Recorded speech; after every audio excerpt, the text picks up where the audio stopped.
तो आज हम स्टार्ट करते हैं फर्स्ट ग्रेड का ये दूसरा वीडियो है। इससे पहले मैंने पंडित जवाहरलाल नेहरू और लाला लाजपत राय दो पढ़ा थी। आज भीमराव अम्बेडकर पढ़ेंगे, उसकी पूरी डिटेल, उसकी बुक्स वगैरह क्या क्या पढ़ेंगे वो भी बताऊंगी मैं।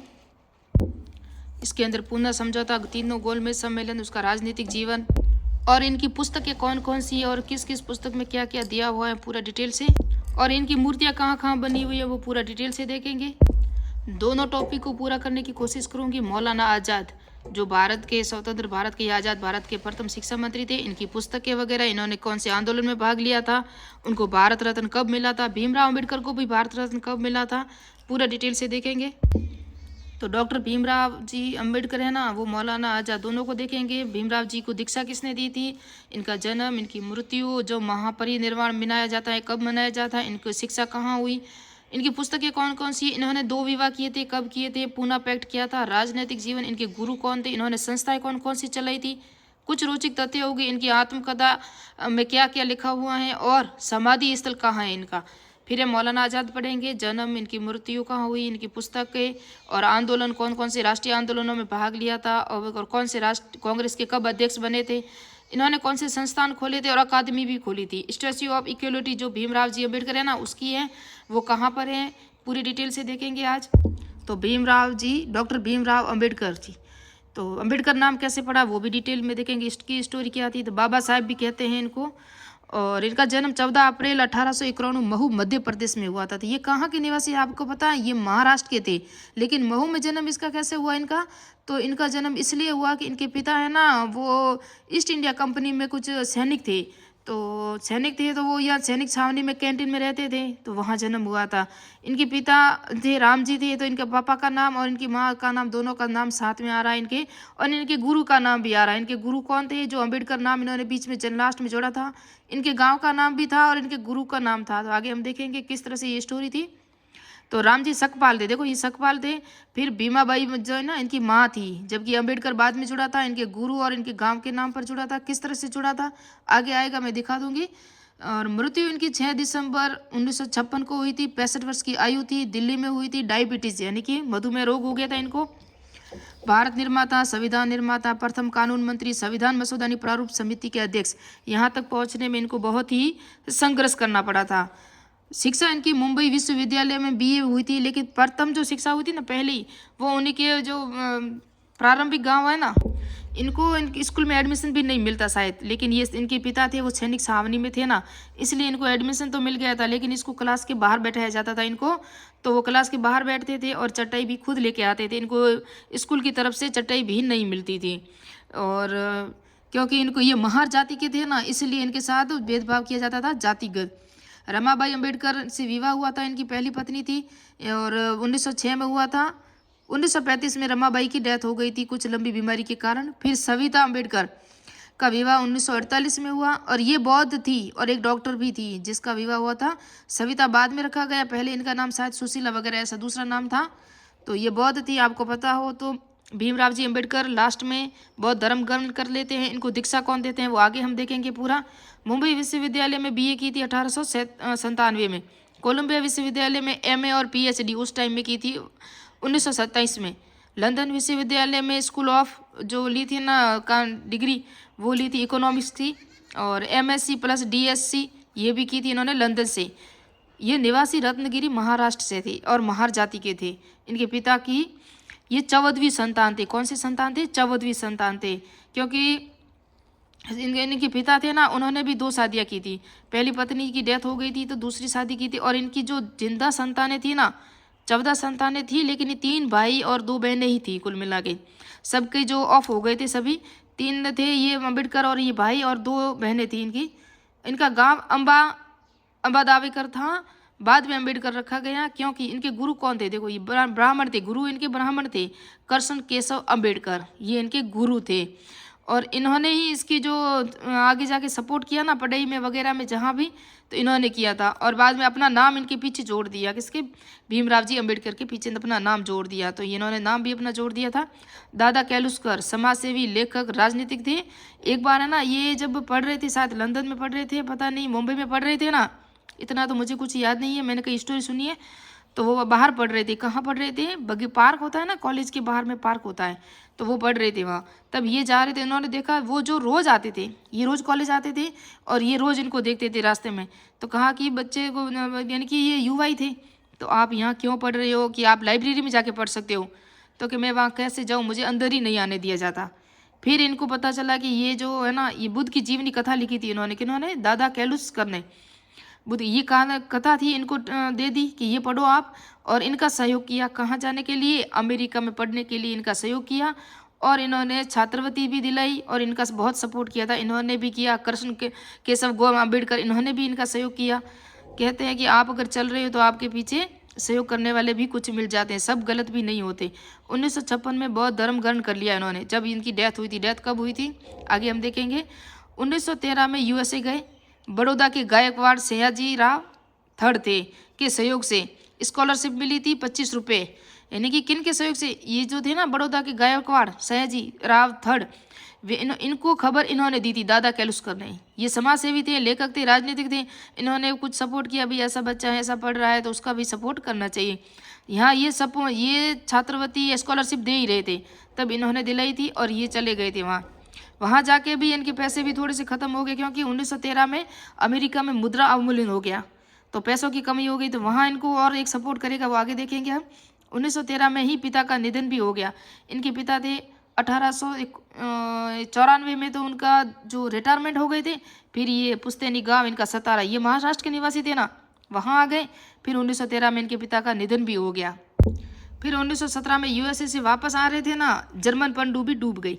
तो क्या खबर यहाँ भारत में ये खबर फैली कि जो भीमराव अम्बेडकर जी थे, वो भी, उनका भी निधन हो गया और उस पनडुब्बी के साथ ही चले गए, क्योंकि वो आ रही थी। क्यों आ रही थी? 1917 में आपको पता हो तो 1913-14 से लगा के 1918-19 तक क्या चला था? प्रथम विश्व युद्ध, जहाँ अमेरिका, जर्मन वगैरह सब आपस में लड़ रहे थे। तो जर्मनी का जो जहाज था अमेरिका ने नष्ट कर लिया था। इससे क्या हुआ कि ये जो थे ना भीमराव जी अम्बेडकर, इन्होंने पहले जर्मन जो पनडुब्बी जा रही थी उसके अंदर अपनी बुक्स और अपने नोट्स वगैरह भेज दिए, तो ये डूब गई। तो उसके साथ सारी मेहनत उनके अंदर चली गई। लेकिन इनके अंदर क्या था? स्किल थी, डेवलप थी, यानी कि उनके पास ज्ञान था। तो वापस से सब उन्होंने वो तो बना लिया, लेकिन वो खुद तो बच गए थे, जिसमें उसकी बुक सब साथ में ही पानी में चली गई थी। 1920 में कोल्हापुर के शासक साहू और नवल नामक, ये नवल नामक था ना, ये अमेरिका मिला था इनको। पारसी मित्र, पारसी जाति का था, मित्र के सहयोग से इंग्लैंड गए थे और इन्होंने ही वहाँ सपोर्ट किया था अमेरिका में भी। 1923 में उनको अपना शोध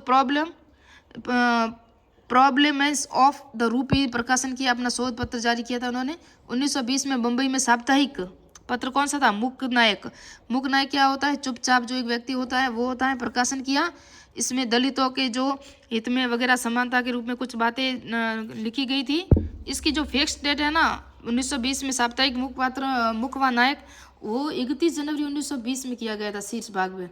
और इस पर जो शीर्ष भाग था ना, उस पर किसके जो लिखे होते थे कुछ वचन? तुकाराम के, संत तुकाराम जी थे ना, उनके लिखे हुए थे। और उसके बाद इन्होंने समता भी जारी किया 1928 में, समता जो साप्ताहिक पत्र। उसके बाद समता भी बंद कर दिया गया, तो समता के बाद उनका जनता चालू किया गया 1930 में, उसको भी बंद कर दिया गया। तो फिर उन्होंने एक और किया, प्रबुद्ध भारत नाम से साप्ताहिक समाचार पत्र भी जारी किया था, ये भी याद रखना। 1920 में बहिष्कृत हितकारिणी सभा की स्थापना की। ये भी दलितों के उत्थान हेतु, उनकी समस्याओं हेतु, उनके विकास हेतु सब बातें उसके अंदर लिखी होती थी, प्रचार प्रसार किया जाता था। बंद बहुत करते थे, इनका सहयोग तो कोई नहीं करता, लेकिन एक अकेला व्यक्ति अगर चल जाए तो चल आगे बढ़ जाए तो उसको याद भी किया जाता है। 1927 में दूसरी पत्रिका देखो, 1927 में बहिष्कृत भारत शुरू की गई थी। पूना संधि क्या थी? पूना समझौता। 24 सितंबर लिखा है, कहीं 25 सितंबर भी लिखा हुआ है, तो 25 दोनों में से एक ही राइट है। 24 आए या 25 आएगा, दोनों नहीं आएगा। 1932 में यरवदा जेल में पूना कहाँ है? महाराष्ट्र में है ना। तो यरवदा जेल में थे ये कौन? गांधी जी और भीमराव अम्बेडकर बीच। इसके और साथ में और कौन कौन से थे आपको मैं बता दूं। यहाँ आप देख सकते हो, यहाँ लिखा हुआ है 24 सितंबर 1932 को यरवदा के केंद्रीय कारागार में M.R. जयकर भी साथ में थे इनके, और ये जयकर और तेज बहादुर सप्रू भी इनके साथ थे, और अंबेडकर और एक और कौन थे आपको याद हो तो? मदन मोहन मालवीय और गांधी जी, 4 लोग थे यहाँ। ये हुआ था ना, पूना पैक्ट क्यों हुआ था कि भीमराव अंबेडकर ने अपने लिए पृथक निर्वाचन मांगा था। जिस तरह 1909 में अमेरिका 1909 का जो अधिनियम था उसके अंदर मुसलमानों को भी दिया गया था, हर एक को अलग अलग से जो सिखों को भी दिया 1919 में शायद वगैरह, क्या अलग से पृथक निर्वाचन, तो उन्होंने भी पृथक निर्वाचन की मांग भी रखी गई। और ब्रिटिशर्स ईस्ट इंडिया कंपनी ही भी थी, अभी तक तो अंग्रेजी थे ना, अभी तक तो आज़ाद नहीं हुए थे, उन्होंने 1-2% शायद दे भी दिया था। तो इसके विरोध में कि इनको पृथक आरक्षण नहीं मिलना चाहिए, आरक्षण नहीं सॉरी चुनाव करने के लिए सीटें नहीं देनी चाहिए, 2 सीटें शायद इनको दे दी गई थी, तो इनका विरोध किया था इन्होंने और आमरण अनशन पर बैठ गए थे। तो फिर ये महात्मा जो भीमराव जी अम्बेडकर नहीं माने, फिर भी इनको मदन मोहन मालवीय वगैरह सब ने समझाकर मनाया और ये दोनों वहाँ गए। फिर पूना पैक्ट समझौता हुआ और उन्होंने कहा कि हम नहीं लड़ेंगे, अलग से पृथक चुनाव नहीं करेंगे। गांधी जी और हुआ था। तीनों गोलमेज सम्मेलन में भाग लेने वाले भी अम्बेडकर थे और अम्बेडकर के साथ एक और कौन थे, तेज बहादुर सप्रू। ये दोनों ऐसे लोग थे जिन्होंने तीनों गोलमेज सम्मेलन में भाग लिया था। पूना समझौता, B.R. अम्बेडकर ने पृथक निर्वाचन की मांग रद्द कर ली। अब हम नहीं लड़ेंगे, यानी मैंने कहा ना। राजनीतिक जीवन 1935 में लॉ कॉलेज के प्रधानाचार्य 1936 में स्वतंत्र लेबर पार्टी की स्थापना की। 1937 में केंद्रीय विधानसभा चुनाव में 15 सीटें जीती थी इन्होंने। 1937 में इनकी पुस्तक थी जाति के विनाश, यानी में गांधी जी द्वारा शब्द जो हरिजन शब्द था ना उसका विरोध किया गया था।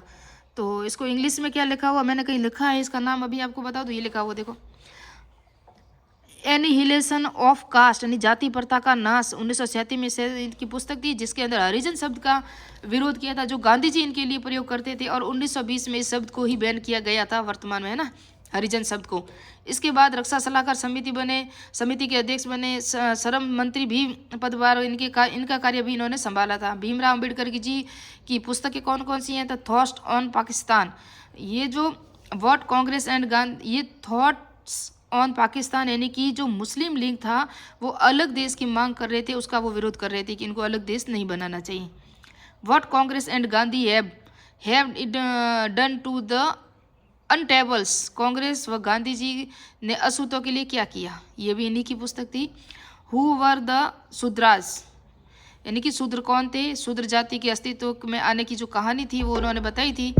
आपको पता हो शूद्र जाति का जो वर्णन किया था ना, जर्मन इतिहासकार कौन था, मैक्स मूलर ने कहा था कि शूद्र एक मध्य एशिया से होते हुए आर्य जो आए थे ना इंडिया में, वो जनजाति उसके अंदर थी, शूद्र था। जबकि इन्होंने कहा है वो जनजाति नहीं थी। उन्होंने उस मत को, मैक्स मूलर के मत को नकार दिया, स्वीकार नहीं किया। उन्होंने कहा शूद्र एक क्षत्रिय थे, वो कोई जाति नहीं थी, क्षत्रिय का ही एक रूप है शूद्र, ये इन्होंने कहा था। तो ये इसकी पुस्तक थी इनके पुस्तक पर उन्होंने कहा था। इसी की उत्तर कथा पे the untouchable in thesis on the original of untouchability, ये कहा अस्पृश्यता के मूल एवं शोध में हिंदू धर्म का विरोध किया। इन्होंने हिंदू धर्म का विरोध किया था।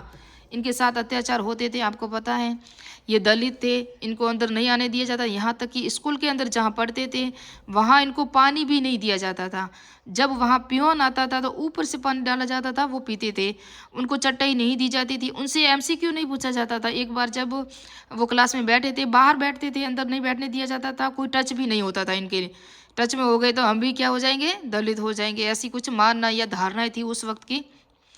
तो उनको प्रश्न पूछा, टीचर ने पूछा कि 5 और 7 कितने होते हैं, तो वो सब बता रहे हैं, सबको पूछ रहे हैं, सब गलत बता रहे हैं लेकिन वो सत्य बता रहे हैं। लेकिन वो बैठा और उठकर खड़े हो गए। ये भीमराव जी अम्बेडकर पूछा कि सर मुझे क्यों नहीं पूछते हो, आप उसको क्यों पूछते हो, तो क्या आप तुम बैठ जाओ, तुमको पूछने की ज़रूरत नहीं है, तुमको बैठने दिया यही बड़ी बात है, तुमको एग्ज़ाम देने दे रहे हैं ये भी बड़ी बात है।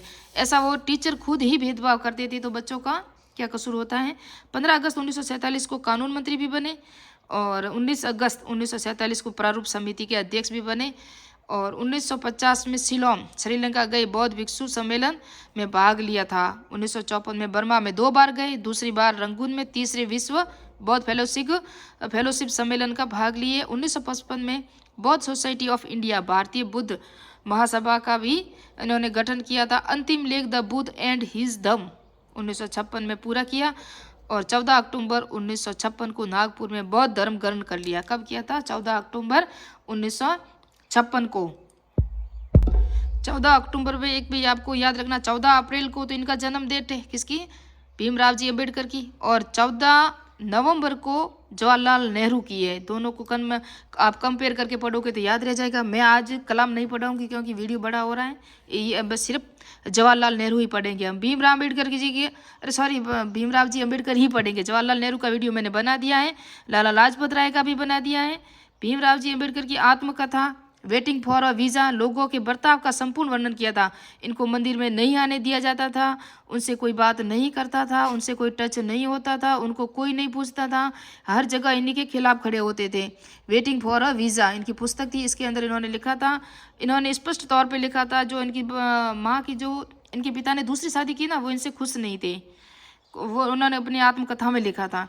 क्योंकि वो अपने, इनकी जो माँ थी ना, रियली पहले जो गुजर चुकी थी, उसका निधन हो चुका था, उनके कपड़े वगैरह पहनती थी, तो इससे वो और इनकी हीन भावना महसूस करते थे और वो नहीं रहते थे इनके पास और वो नाराज़ होते थे। इन्हें इस सारे अपने जीवन का बर्ताव इसमें लिखा है। एक बार जब जो जहाँ ये रहते थे ना, महाराष्ट्र में, वहाँ एक तालाब था, इनकी पहली ही घटना वो थी। तालाब था वहाँ, तालाब से कोई पानी नहीं ले सकता था महार जाति के लोग कोई भी।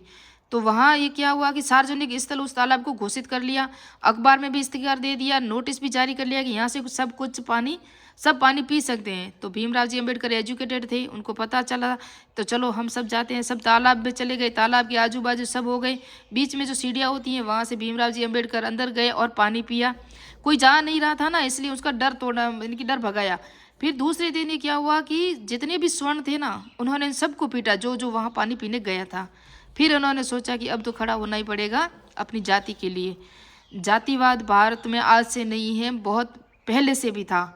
साइमन कमीशन के सहयोग के लिए बनाई गई कमेटी में शामिल थे। आपको पता है साइमन कमीशन आया था 1928 में। साइमन गो बैक के नारे लगे थे, लाला लाजपत राय वहाँ घायल हुए थे, है ना। उन्होंने कहा था मेरे जो चोटें लगी है ना, उस कील का एक एक पहाड़ का मैं बदला लूंगा। फिर सैंडर्स की हत्या भी की थी वहाँ जाके, आपको पता हो तो बदला भी लिया गया था।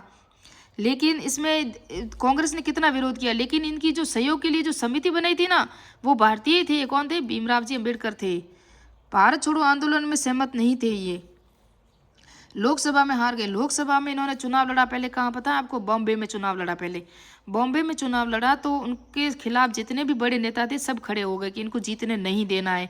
यानी कि एक अछूते या दलित लोगों के खिलाफ कितनी हीन भावना रहती है वो आप देख सकते हो। फिर इनकी हार हो गई। फिर ये राज्यसभा में तो जीते, लेकिन इसके बाद उन्होंने बंगाल में, जो वर्तमान में बांग्लादेश है ना, वहाँ से चुनाव लड़ा। लेकिन क्या हुआ कि ये बांग्लादेश पाकिस्तान में चला गया जब आज़ाद हुआ। तो अब ये चुनाव तो लड़े, हार गए। लेकिन आपको पता है इनको क्षेत्र फारसी, इंग्लिश, पर्शियन सब भाषा आती थी। पर्शियन भाषा है ना, ये सीखते थे ना, सीखने गए थे। तब पहले ये संस्कृत के लिए गए थे कॉलेज में, लेकिन वहाँ स्वर्ण लोगों ने, जितने प्रिंसिपल थे ना, उन्होंने भी उनको क्या क्या कहा बताएं कि संस्कृत भाषा आपके लिए नहीं है, संस्कृत सिर्फ ब्राह्मणों के लिए है। इसलिए वो नहीं सीख पाए। इसलिए पर्शियन भाषा, इंग्लिश भाषा, फारसी भाषा सब इन्होंने सीख ली थी। तो वो भाषा सीखी और फिर वो बंगाल से चुनाव लड़े। फिर संविधान सभा में क्या हुआ कि संविधान सभा में बैठक में इनका होना बहुत ज़रूरी था, क्योंकि ये इंग्लिश भाषा और संविधान के बहुत से निर्माताओं में इनका सहयोग था। और ये संविधान के ज्ञाता थे, बैरिस्टर भी थे, लॉ किया हुआ था, अर्थशास्त्र के भी ज्ञाता थे, आपको पता हो तो प्रिंसिपल भी थे। फिर इनको कहा गया कि भीमराव जी अम्बेडकर थे ना, BN राव, जिन्होंने संविधान बनाने में बहुत सहयोग किया और पैसों की धनराशि तो बहुत दी थी इन्होंने, लेकिन ये इसके सदस्य नहीं थे। किसके? प्रारूप समिति के। इन्होंने राजेंद्र प्रसाद को कहा। राजेंद्र प्रसाद कौन थे? संविधान से जो भारतीय संविधान के अध्यक्ष थे ना, संविधान सभा के, इनको कहा कि इनको लेना बहुत जरूरी है। किसको? भीमराव अम्बेडकर जी को। BG खैर से भी बात की। तो फिर क्या हुआ, MR जयकर थे ना, उनका इस्तीफा दिलाया बॉम्बे से। और इस्तीफा दिला के MR जी, जो पूरा नाम है मुकुंद राव जयकर, इनका इस्तीफा दिलवाया। कहाँ से? बॉम्बे से। फिर से ये बॉम्बे से चुनाव में इनको जीत दिलाई और इनको संविधान सभा में लिया गया। तो देखो कितना पहले इन्होंने बॉम्बे से लड़ा, फिर हार गए। फिर बंगाल से लड़े तो जीत गए। मुस्लिम लीग ने वहाँ इनका सपोर्ट किया था, यहाँ कांग्रेस पार्टी ने इनका सपोर्ट नहीं किया। लेकिन वापस ये बॉम्बे में आए तब इनको मजबूरी में इनको जिता के यहाँ लाना पड़ा, क्योंकि कार्य करने वाले की जो पहचान ही होती है। फिर ये राज्यसभा में भी MP बने। संविधान के जनक और जननी किसने कहा था? यानी कि संविधान के माता पिता KV राव ने कहा था। इन्होंने भारतीय संविधान का हृदय व आत्मा किसको कहा है? अनुच्छेद 32 को कहा है। पंडित ठाकुर दास भार्गव ने प्रस्तावना को संविधान का आत्मा कहा है। तो प्रस्तावना है ना, उसको संविधान की आत्मा किसने कहा है? पंडित ठाकुर भार्गव दास थे ना, ठाकुर दास भार्गव, जो संविधान सभा के सदस्य थे। प्रारूप समिति के सदस्य, सॉरी इसका समाधि स्थल है मुंबई में चैत्य भूमि में है। महापरिनिर्वाण 6 दिसंबर को मनाया जाता है क्योंकि इसी के दिन 6 दिसंबर को उनका निधन हुआ था। रामचंद्र गुहा ने गरीबों का मसीहा कहा है भीमराव जी अंबेडकर जी को। 14 अप्रैल 1923 को तेलंगाना में हैदराबाद शहर में 100 फीट ऊंची प्रतिमा का अनावरण किया गया। स्टैच्यू ऑफ सोशल जस्टिस 19 जनवरी 2024 को 125 फीट ऊंची प्रतिमा और 81 फीट ऊंचे चबूतरे पर बनी विजयवाड़ा में इसका भी शिलान्यास किया गया आंध्र प्रदेश में। स्टैच्यू ऑफ इक्वलिटी 2015 में मुंबई में प्रस्ताव पारित कर दिया और निर्माणाधीन है। ये 400 फीट ऊंची है जो 2026 तक पूरी होने की संभावना है। Statue of equality Bhimrao ji Ambedkar ji है ना, उनकी अमेरिका में वाशिंगटन में मैरीलैंड शहर में भी है। और इनको दीक्षा दिलाने वाले जो संत थे वो बनते चंद्रमणि द्वारा कुशीनारा में इनको दीक्षा दी थी बौद्ध धर्म की, और इन्होंने बौद्ध धर्म ग्रहण कर लिया था। और इनके साथ लगभग 1 लाख लोगों ने या 5 लाख लोगों ने भी बौद्ध धर्म ग्रहण कर लिया था। हिंदू धर्म से परेशान होकर किया था इन्होंने। ये देखो, इन्होंने 13 अक्टूबर 1935 को नासिक में धर्म परिवर्तन की घोषणा भी की थी। ये ड्राफ्टिंग कमेटी आपको पता हो प्रारूप समिति संविधान सभा के अंतिम मसौदे 25 नवंबर या 26 नवंबर 1950 को 25 नवंबर को पेश किया और 26 नवंबर को इन्होंने लागू किया था। ये 1948 में इन्होंने शादी की थी सविता अम्बेडकर से। ये इनका दीक्षा भूमि थी ना, जहाँ दीक्षा ग्रहण की थी, स्तूप बना हुआ है। ये नागपुर में है ना, बौद्ध धर्म दीक्षा समारोह में अपने अनुयायी को संबोधित करते हुए यहाँ इनको दीक्षा दी थी बनते चंद्रमणि द्वारा दीक्षा ग्रहण करते हुए अम्बेडकर जी। ये देख सकते हो, ये बॉम्बे में है ना चैत्य भूमि, यहाँ इनकी समाधि स्थल है। ये देख सकते हो बॉम्बे में, न कि दिल्ली में। ये इनका जो परिवार है वो राजगृह भूमि है, मकान का नाम राजगृह है। और ये मुंबई में 1934 की ऑल फैमिली के साथ तस्वीर है। ये इनकी पुस्तक है ना एनिहिलेशन ऑफ केस, यहाँ पूरी देखोगे तो यहाँ लिखा हुआ है एनिहिलेशन ऑफ कास्ट, जाति प्रथा का विनाश। पहले संस्करण का कवर 1936 में। वो देखो जर्मन भाषा के कितने ज्ञाता थे, कितनी हैंड राइटिंग। अम्बेडकर 25 फरवरी 1921 को धारा प्रवाह जर्मन भाषा में वॉन विश्वविद्यालय में लिखा गया एक पत्र है ये। सच बताओ तो मेरी तो आज भी ऐसी राइटिंग नहीं है। ये जो बहिष्कृत भारत मुक नायक की टैगलाइन क्या थी, यहाँ इनकी जो मूर्ति का औरंगाबाद में हुई ना, यहाँ आप देख सकते हो। अब हम मौलाना आज़ाद और वल्लभ भाई पटेल दोनों को साथ में पढ़ेंगे। ये राष्ट्रीय आंदोलन में देखो फर्स्ट ग्रेड का जो सिलेबस है ना जीके का है, वो देखो। तो मैंने यहाँ से शुरू किया। वीडी सावरकर का वीडियो मैंने बनाया हुआ है, लाला लाजपत का बना दिया मैंने, और रास बिहारी बोस इनके कुछ बनाने हैं, चंद्रशेखर और भगत सिंह, चंद्रशेखर आज़ाद भगत सिंह का भी बनाया हुआ है। महात्मा गांधी का मैंने बनाया हुआ है, जवाहरलाल नेहरू का भी बना दिया। अब वल्लभ भाई पटेल मौलाना आज़ाद दोनों को पढ़ाएंगे। भीमराव जी अंबेडकर का आज बना दिया है। तो मिलते हैं नेक्स्ट पार्ट में, नेक्स्ट वीडियो में। जय हिंद, जय भारत।